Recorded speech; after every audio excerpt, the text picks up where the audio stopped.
Yo, welcome back to Cage Calculated. Today, we have the UFC Fight Night Macau card. Song Yadong versus Davison Figueiredo is the main event of the evening. And this is a pretty solid card. I'm pretty excited about this fight night. It sucks that it's coming on at 3 a.m. here in the States, but it is what it is. I'm not going to be waking up for it, but I'm just going to shut off everything on my phone. Get Remy Cam in the corner. Shout out Remy. She might be featured a little bit in this one, but regardless, I'm not going to be waking up for this one. I'm going to shut off everything on my phone, make sure that I'm not going to have any spoilers on. I'm just going to try and watch it pretty organically and not have too much to check on Instagram. So if I do react late or if I do post some stuff late, just know why that is the reason. Now, this fight week is looking pretty exciting. We've got some road to the UFC fights that are coming on. As of today is Wednesday, so tomorrow they'll be coming on in the morning. You get another round of it on Friday. So really solid fight week. We get a ton of fights during this week, and I love to see it. Love to see the road to the UFC fights. Those fights end up being bangers sometimes. Those guys fighting for a UFC contract, so go check those out if you want to get a little bit more MMA in your life. But let's go over this main card. Some of these prelims are pretty buttholes, so I'm not going to go too in-depth into some of these fights, but once we get kind of closer to the main event and on this main card, this will be a pretty easy video to watch, and you'll kind of recognize some of these fighters, hopefully, that I'm talking about. So, starting out with some fighters that we probably don't know is Loma Lookboonmee versus Jacqueline Amarim. We got a women's strawweight bout. Both of these fighters are very, very similar. Both at 10 wins so far in their MMA career. Lookboonmee is 4-1 in her last 5, has wins over Bruna Brazil, did lose to Alexia Tayanara, is that one loss in the last 5, but has beaten Sam Hughes before, has lost to Lupe Godinez. She beats bad fighters, but she'll lose to the good ones, and I think she's pretty capable. I mean, 80% decision rate. I mean, it's a women's fight. That sounds about right. Amarim, on the other hand, is 4-1 as well. Had a sub win versus Polyana Viana. Had a unanimous decision loss to Mizuki, so that's another not so bad loss in my opinion. Was the women's strawweight champ in the LFA and has a reach and height advantage in this one. I'm going to go Amarim by sub. I think she has really good striking defense. I think Lookboonmee is going to try and keep this fight on the feet, really use her striking. She's very short and has a very small reach. I mean, a 7-inch reach disadvantage is insane. So I think Lookboonmee is going to try and keep this on the feet, try and enter the pocket pretty well. I think Amarim's going to look for Lookboonmee to try and throw like a body kick, try and catch it, throw her to the ground, and look for a submission. She's shown submission ability in her past. She has solid takedown ability. I think that that's the way this fight's going to go. I'm going to go Amarim by submission. Up next, we have Zhu Kangji versus Rodrigo Vera featherweight bout. We have Zhu Kangji coming in on 5 straight wins. Had 3 straight road to the UFC wins. All of them were a decision, so that kind of makes sense on why he's finally making his UFC debut now. Just wasn't super impressive in those fights, but got the wins nonetheless. He has a 55% knockout rate, good first-round finish rate. He doesn't throw enough, in my opinion. He has a pretty low striking output, but has decent takedown ability. I mean, he's all right. There's a reason he wasn't signed to the UFC incredibly quickly. Vera, on the other hand, has won 13 straight. He was the champion in FFC. He has experience in the LFA, 38% knockout rate, 48% decision rate. He seems better. He seems more experienced. I mean, you can see how much these guys have fought, and I think Rodrigo Vera has the better record, has the better momentum coming into this one. I'm going to go Vera winning this one by unanimous decision. I think that he'll get it done. Not much data on both of these guys because they haven't really fought in the UFC before, so you'll notice that as a trend a lot in these early prelims and prelims as we continue. Up next, we have Angela Hill versus Jingnan Zhang. Hopefully I'm pronouncing those right. Angela Hill, I know I'm pronouncing right, but Jingnan Zhang, we're going to hope that that's somewhere in the ballpark. But Hill is coming into this fight 2-3 in her last 5, has 2 unanimous decision losses to Fatima Klein and Yasmin Lucindo. Decent knockout rate. Has a pretty high absorption rate, in my opinion. She has decent striking output, but she's just one of those fighters that can kind of cockroach her way to a win. She has had some solid wins over Denise Gomez and Lupe Godinez. So she has beaten some very capable fighters in this women's strawweight division, and she is currently ranked, which is unbelievable. Zhang, on the other hand, has won 5 straight, was the champion in one championship over in Japan, so very, very capable fighter. 53% knockout rate in the women's strawweight division is pretty impressive. She has no UFC data, so I can't talk too much about her stats.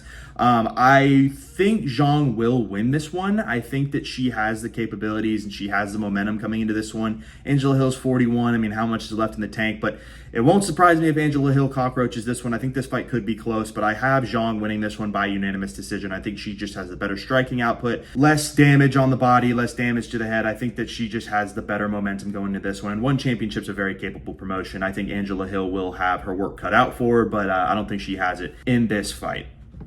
Up next, we have a bantamweight bout, Ray Saruya versus Luis Garule. And if you recognize Luis Garule, he has fought now twice in 14 days. He fought on the Mackenzie Costa Arnold Allen card, makes a quick turnaround, flies out to Macau, and is doing it again against Ray Saruya. What a guy. I love Luis Garule, one of my favorite kind of up-and-coming fighters, and I think a very capable fighter. I mean, he has shown a lot since he lost 3 straight. His last fight, he dominated, and I loved watching his ability. He just kind of reminds me of a Walmart budget version of Joshua Van, but he still is incredibly capable. A really high-level striker. Ray Saruya, he's 1-1 in the UFC. He got absolutely spanked by Joshua Van, but that tends to happen.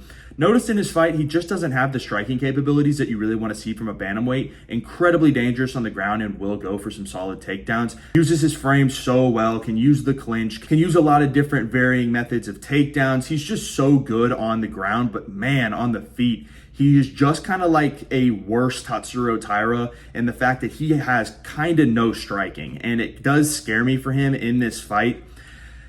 I think he will improve. It's been a while since he fought. It's almost been a year and a half, so I hope that he's improved some, but I am going to go Luis Garule in this one. I think his momentum coming into this one after his last fight versus a Daniel Perez, who he just looked so good, had a reach disadvantage in that fight as well, was able to enter the pocket, really use the body work, really use a lot of different striking combinations. He's just really impressive, and I think Ray Saruya is going to have a real problem with trying to find Luis Garule with his foot movement, with the way he circles out. It's just really impressive. I think Luis Garule is that good, and I think he will get this one done. Has decent takedown defense, and he's no slouch on the ground. I think Ray Saruya obviously has the advantage on the ground, but Luis Garule does have an immense advantage on the feet, and I think that he'll get this one done by unanimous decision. Ray Saruya has a chance to get a submission, but that layoff kind of scares me, and I mean, we kind of know what his striking could look like, and I think Luis Garule having such a quick turnaround could be dangerous, especially in a early morning fight. I mean, it's going to be interesting, but really solid fight. I think this is going to be one to watch on the early prelims and one I'm pretty excited about,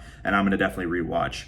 Up next, we have another bantamweight bout. We have Ulrika Lang, I hope I'm saying that right, versus Cody Haddon. Ulrika Lang 2-1 in his last 5. He got knocked out by Ayman Zahabi and also lost to Raul Rosas Jr., but he is coming off a 21-second knockout win over Cody Gibson, so very capable fighter. Has fought some of the better names in this bantamweight division. 35% knockout rate, 62% decision rate, really high striking output, but has a decent absorption rate, has solid defense, but I mean, he's just not super capable on the ground, and it does kind of worry me. I think he's going to want to try and keep this fight on the feet, but luckily Cody Haddon is more of a striker as well. His only loss is to Steve Erceg in Eternal MMA back in the Australian MMA scene, so Cody Haddon's very, very capable. He's 2-0 in the UFC, as well as including a Dana White Contender Series win, 63% knockout rate, 44% first round finish rate, really high output, solid striking defense.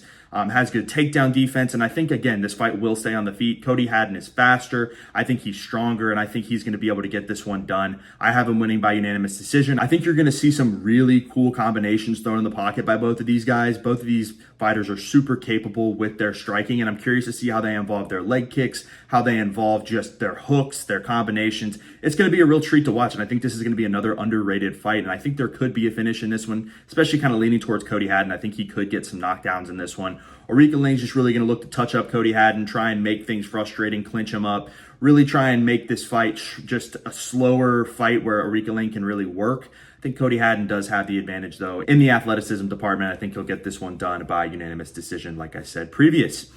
Up next, we have Ding Meng. If you don't know about Ding Meng, you're about to learn, dude. I love my Ding, and he will... Oh, Jesus, what am I talking about? Versus Jose Henrique. It's funny that both of these guys are Dana White Contender Series fighters because they both look like they have fought back in like Muhammad Ali prime times. I mean, the black and white just really throws off the whole vibe of the fight card. And Ding Meng, what a friggin' name, dude. What a name. Ding Meng, yeah, shout out to fans of this guy. If you know about Ding Meng, that's insane. This fight is a pick'em, so it is really kind of up to you how you want to decide this fight, and it's really kind of up to me how I want to decide this fight. Ding Meng 1-1 in his last 2, lost his Dana White Contender Series fight by unanimous decision, but is pretty impressive, 79% knockout rate. He's fought 43 times so far, and he's only 31 years old. That's unbelievable. Can't use stats because he hasn't fought in the UFC or has fought very little in the UFC. Henrique is the same way. Lost in the Dana White Contender Series, lost by a 3rd round knockout. Has a 6-inch reach advantage in this one. He does fight at a Nova Uniao, so that is a very capable gym. solid knockout rate, 75% knockout rate. He's much younger, does have some less damage on his body. Can't use his stats. It's just a 50-50. It's a pick 'em for a reason. I'm going to go Henrique winning this one by knockout. What I will say is I think this fight will end in a knockout. One of these guys will find each other's chin, and it won't surprise me if it's in the first round. I think you're going to see a little bit of tentativeness, maybe in the first like 45 seconds, and then one of them's going to land and be like, oh shit, now I have to throw. So I expect a knockout in this one, and I think it will happen. I'm going to go with the younger guy, and I'm going to go with the guy with the reach advantage. Let's go Jose Henrique. Again, 50-50 shot. Pick what you want. I'm just trying to go off of vibes here, quite honestly. So up next, we have Yi Sok Lee versus Luis Felipe Diaz. Diaz got this fight by winning in the Dana White Contender Series, won by a second round submission. Kind of looks like a Alex Pereira variant. I'm not sure if I don't know if you can see it, but maybe you see it, maybe you don't. He's got big ass nipples, but he kind of looks like Alex Pereira if he grew like a mustache and like was a little bit more bulky up top. I don't know if you see it, but stay with me now. He has a 47% knockout rate, 47% sub rate, 50% first round finish rate. Hasn't really fought in the UFC. We've heard this story before. Can't really talk about his stats, but he's really good on the ground, obviously, with that submission win. Lee, on the other hand, 4-1 in his last 5 fights. This is his UFC debut as well. Has a height advantage in this one. 50% knockout rate, 38% sub rate, 67% first round finish rate. You have two guys who are very much the same, in my opinion. You have Yi Sok Lee, who's a Korean Luis Felipe Diaz, and you have Luis Felipe Diaz, who's a Brazilian Yi Sok Lee. So this one's another kind of 50-50 for me. I'm going to go with Lee winning this one by TKO. I think him being a little bit younger, maybe less chinny. I don't know if I'm trying to reach here, but again, it's kind of a 50-50 shot, and I'm going off of vibes. I'm going to go with the younger fighter and hope that he gets it done. I see this fight kind of playing out, definitely going into a finish. I think Yi Sok Lee is going to try and clinch up Luis Felipe Diaz against the fence, maybe get a hip toss, maybe just try and get a single leg, something along those lines, take him down. Luis Felipe Diaz tries to scramble, gives up his back. Yi Sok Lee gets some hooks in and ground and pounds his way to a finish. Maybe there's a rear naked choke submission. You name it, maybe it happens. But I'm going to go Yi Sok Lee winning this one by TKO. Moving into the main card, we have Alex Perez versus Sumu Darji. Alex Perez is kind of one of those guys that's in a weird spot in this flyweight division, was kind of struggling for a little bit. Got beat by Asua Almabayev, has gotten beat by other big names in the flyweight division, but coming into last fight, I picked against him and I picked Charles Johnson to beat Alex Perez, and he shocked the world at UFC 324 and knocked out Charles Johnson in the first round. So he does still have a lot left in the gas tank. 27% knockout rate, 46% decision rate, 27% sub. Good striking output, good striking defense, has some takedown upside and pretty solid takedown defense. He's just a solid fighter and he's ranked for a reason. He is pretty good and will beat shitty fighters and, lose to the better ones. And I still think he'll be dangerous in this fight. Sumu Darji coming to this one with 3 straight decision wins over Jesus Aguilar. Rest in peace. Sorry you got cut, King. Jesus Aguilar was supposed to be on this card and he got cut. So that's insane. Shout out the legend, Jesus Aguilar. But this isn't a Jesus Aguilar video. Good Lord, I'm like getting off on a tangent. But Sumu Darji's also fought Kevin Boraz, fought Mitch Raposo. He has lost to Tim Elliott and Charles Johnson and Matt Schnell. So again, he's kind of a variant of Alex Perez where he does lose to better fighters. It's a really interesting fight. I think this is solid matchmaking by the UFC. Sumu Darji does have a height and reach advantage. Alex Perez is a smaller flyweight, but I mean, everyone's small in flyweight, but Sumu Darji's pretty tall and pretty lanky and uses his frame pretty well. Solid striking output, pretty low absorption rate, good takedown ability, good takedown defense. And I think him being a southpaw is going to play into my pick. I'm going to go Sumu Darji winning this one by unanimous decision. I think he's going to try and keep range, keep Alex Perez out of the pocket, try and just utilize his frame super well, just strike and get out of the way, use his counters, use his hooks, try and keep Alex Perez from getting him up against the cage. I think Sumu Darji will win this one. I mean, you've heard this one before. I thought Charles Johnson was going to do this, so I won't be surprised if Alex Perez gets it done, but I'm going to go Sumu Darji getting this one done, and I think he'll win by unanimous decision. I am a little worried about this pick because it is a huge jump in competition for Sumu Darji, but he has fought some of the better names in the flyweight division, so it hasn't scared me. He just hasn't won. So this is an opportunity to jump in the rankings, and I think he'll get it done. Hopefully he does. Moving into the 5th to final fight, we have a welterweight bout. We have Jake Matthews taking on Carlston Harris. Matthews is 3-2 in his last 5 fights, is coming off a submission loss to Neil Magny. Surprise, surprise, Neil Magny roaches his way to yet another win. But Matthews has beaten some solid names. He's beaten Chidi and Joe Kawani, Francisco Prado, Phil Rowe.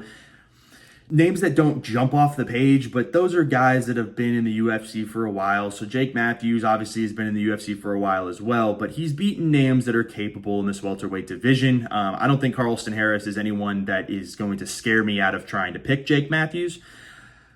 I guess I'm trying to spoil my pick, but I think Jake Matthews has pretty low absorption rate in my opinion. He has takedown upside, and I think he's kind of a jack of all trades, master of none type fighter in the welterweight division. Harris is coming into this fight with 2 straight knockout losses, one to Chaos Williams.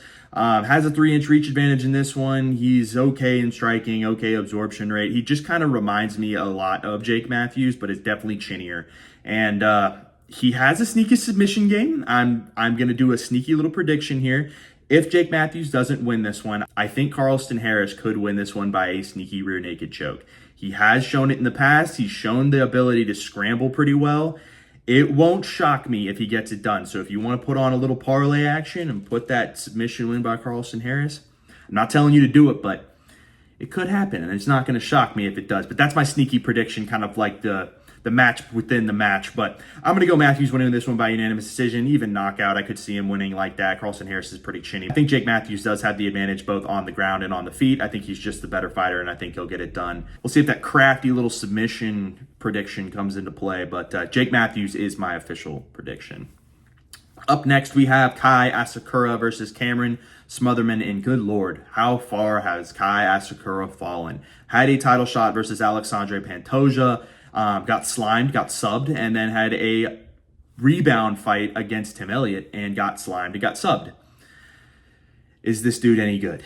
He's coming over from Rizin, who was the champ in Rizin, who is one of the best fighters Rizin has ever seen. And yeah, his UFC run has been incredibly disappointing so far. And, you know, we know about Patchy Mix. So is this guy Patchy Mix? I guess we'll find out Saturday morning if he's a Patchy Mix variant. I don't know. He has a good opportunity to win a fight. Cameron Smotherman is not that good and is definitely a step down from Pantoja and Tim Elliott. So we'll see. I mean, Asakura, the ball's in your court, man. 62% knockout rate, 24% decision rate, pretty low striking output, pretty low accuracy so far in his couple UFC fights. But it scares me. I really do want to try and pick Cameron Smotherman, but I know the smarter pick is Kai Asakura. But oh my God, if Cameron Smotherman wins, it's going to piss me off because Kai Asakura has frauded the entire UFC community and pretty much made Rizin look like a joke. So I don't think these other promotions are a joke, by the way. I think that these guys are very capable fighters, but it sucks when they show up in the UFC and get absolutely smoked. I don't think that they're that bad. I think they just get in their own heads and they're in a different promotion and they just start, you know, the wheels just start to fall off, and it sucks because Kai Asakura is a pretty capable fighter. Cameron Smotherman, 1-2 in the UFC, has lost to fighters like Ricky Simone, was originally scheduled to fight Ricky Turcios on the UFC 324 card, but obviously really scary moment when he collapsed after his weight cut. Glad he's back in the octagon and glad he's okay. That was a really scary moment, but you know, he's back, he's ready to fight, and I'm a fan of the guy. I mean, way to rebound, way to try to make lemonade out of lemons, and you know, hopefully he shows up and the weight cut goes incredibly well. Wish nothing but the best for Cameron Smotherman, and I really do think that it's pretty admirable for him to try and get back in the octagon pretty quickly. So, despite that little side note, he isn't the greatest bantamweight in the world. I mean, he has okay striking, has an okay absorption rate. I just think Asakura is going to get it done. I'm going to go Asakura by knockout. I think he's going to rebound in this fight. If I'm wrong, I'm wrong, and I'm going to be pissed off if Asakura does suck that much. And, you know, everyone is kind of picking Asakura to try and get this one done. Kind of reminds me of the Tai Tuivasa Louis Sutherland fight where it's like this guy should get it done. But we obviously saw what Louis Sutherland did to Tai Tuivasa. So I'm really hoping you get it done, Kai Asakura. I don't want to see you get cut, but we'll see. Cameron Smotherman, you have an opportunity to shock the world, and he's fighting for his job too, so who knows what happens. I'm going to officially go Kai Asakura by knockout. Moving into a heavyweight fight, we've got Sergey Pavlovich back in the octagon against Taliesin Teixeira. Pavlovich coming into this one with 2 straight unanimous decision wins over Waldo Cortez Acosta and Rosenstrike, so really solid wins in his last 2 fights. 75% knockout rate. He has such a long reach, 84-inch reach advantage. I think this might be the first time Taliesin Teixeira has a reach disadvantage, which is kind of insane seeing as he has a 4-inch height advantage. Really weird builds from both of these guys. I mean, Teixeira is so tall. You can see it in the cage, and This might go into my pick. I'm not trying to spoil it. You're going to have to hear a little bit of a breakdown. But Pavlovich has a really good striking output for a heavyweight, pretty low takedown ability, but I don't think this fight's going to go to the ground. I think this fight will stay on the feet. I think Pavlovich is going to headhunt. Talison Teixeira, like I said, is pretty tall, and I think his chin will be up in the air. And Pavlovich has beaten fighters that are tall before. He has fought the likes of Alexander Volkov. He's fought some of these guys who are incredibly capable in this heavyweight division. He's one of the top 3 heavyweights for a reason. Teixeira did get knocked out by Derek Lewis 2 fights ago, but did beat Tai Tuivasa just recently. He did kind of struggle in that one. That fight was definitely a blob fight where both of those guys got gassed. Talison Teixeira looked like one of the heavyweights that we were going to be talking about for the next couple of years, and he has really seen the fandom really get cold on him. I don't know if Talison Teixeira is the hype prospect anymore, especially when you have the likes of Josh Hokett, when you have the likes of Waldo Cortez Acosta. Talison Teixeira is kind of getting forgotten about, and I don't know if people are really counting him into this fight. The fact that he's getting a top 3 opponent after trying to sweat his way out of Tai Tuivasa, who's on now a 7-fight losing streak, doesn't really get me excited. Talison Teixeira has a high output, has decent takedown ability, but again, I don't really know how good he is. He hasn't really beaten anybody that's super good in this heavyweight division. I know he has a height advantage. I know he has knockout ability, but I'm going to go Pavlovich winning this one by knockout. He kind of reminds me of the Alexander Volkov, Walter Cortez Acosta fight, where Pavlovich is definitely going to have the advantage in it, and I think he is going to get this one done. He just has better experience, and that knockout power is very real. I think Talison Teixeira is just going to get caught, and, it goes to a decision. It doesn't really bother me, but I think Pavlovich has the ability to at least make it to the bell without looking like a beached whale. So Talison Teixeira has yet to do that. So we'll see. I think Pavlovich gets it done, though, by knockout. Moving into the co-main event of the evening, we have Zhang Mingyang versus Alonzo Menefield. Zhang Mingyang was on a sick knockout streak, all first-round finishes before he got knocked out by Johnny Walker. So he kind of had the train derailed for a second, but I think this is a good opportunity for him to get back on the horse. Has a height advantage in this one. Like I said, really immense knockout power, high striking output.